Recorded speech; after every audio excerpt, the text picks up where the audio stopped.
Star Trek VI: The Undiscovered Country is directed by Nicholas Meyer, written by him and Denny Martin Flynn, and stars everyone from the series plus Kim Cattrall and Christopher Plummer. And in Star Trek VI: The Undiscovered Country, the Federation faces a potentially historic moment in their history when the Klingon Empire finally attempts to negotiate for peace. However, Klingon Chancellor Gorkon is assassinated and Kirk is framed for the murder. Now, this is the last Star Trek movie to have all the characters from the original series. It's kind of weird to end a series at 6, but thank God they ended it here, because if they ended it with Star Trek V, that just would have been a really bad way to go out. And while Star Trek VI is a little bit too convoluted for its own good in my opinion, it features some fantastic return-to-form performances for the cast and some really truly great visuals. And not only is Star Trek VI a return to form for most of these actors, but they also allow us to see new sides of these characters as well. There are real character building moments finally in this movie after Star Trek V had none of it. First of all, overall, this movie is just such a great send-off for Captain Kirk. You learn so much about him and they really tie up all these different aspects about his character. You know, they finally address his grief over the death of his son David, they kind of take a look at his hatred of Klingons, and they even look at his penchant for flirting. It's just such a good way to send off this character, not counting his appearance in Star Trek Generations, which I will review after this. You don't get to learn quite as much about Spock here, but Leonard Nimoy really plays this character in this movie in a way that you get to see him at his most assertive. And I really think it's just great that Sulu is now captain of his own ship. Like, it's just a small detail, but I like that. And overall, everyone's really just doing their jobs. They're doing what they do best, and the actors really shine when they're in these fixed roles. And they all have moments of humor as well, moments of subtle humor that really works, not like the forced silliness in Star Trek V. And once again, the new characters in this movie are really brought to life by their respective actors. Kim Cattrall plays this new Vulcan named Valeris, who really convincingly comes across as a Vulcan. Then you've got the main Klingon here played by Christopher Plummer, Chang, and he's just great. Like, he's probably my favorite performance as a Klingon, and what I love so much about his performance and Kim Cattrall's performance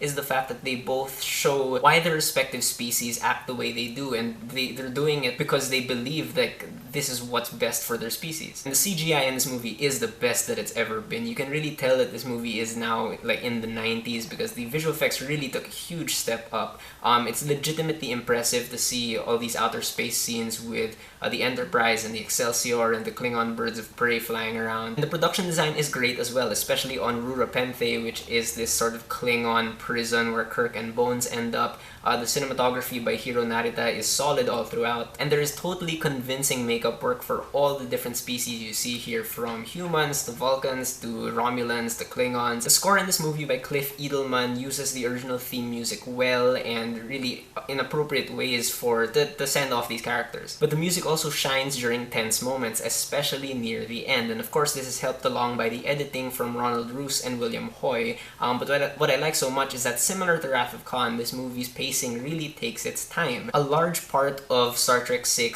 is a mystery, and it's really paced like a mystery, and the editing smartly and quietly plants little clues in supposedly throwaway shots that come back full circle by the end. And this really is the movie from the original series that comes across the most like Wrath of Khan, and that's obviously thanks to Nicholas Meyer being at the helm once more. And he manages to infuse this movie with that signature mature tone of his, but there are also some genuinely emotional moments here between characters, and he really is able to inject as well that whole underlying political current, that message about what Star Trek is all about, which is really peace. And thank God Nicholas Meyer also returned to co-write the script, because the dialogue here is just so smartly written and very literate. Like, there's a lot of Shakespeare in this dialogue, but it doesn't come off as pretentious.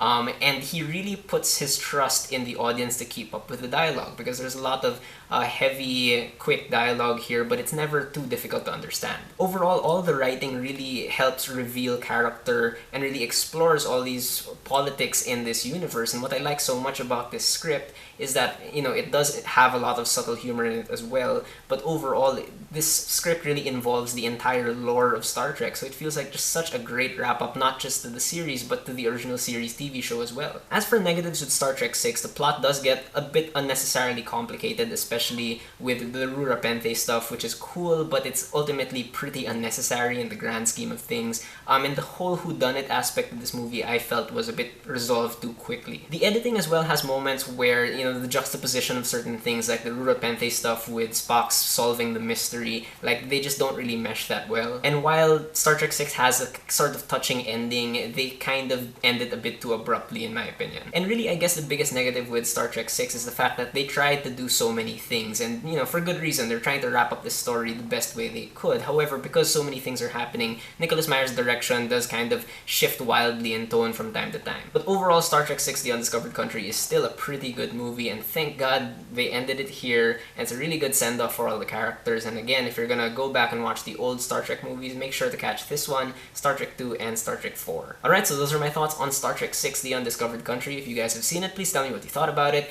and whether you agree with me or not, please leave me a comment. Let's have a conversation.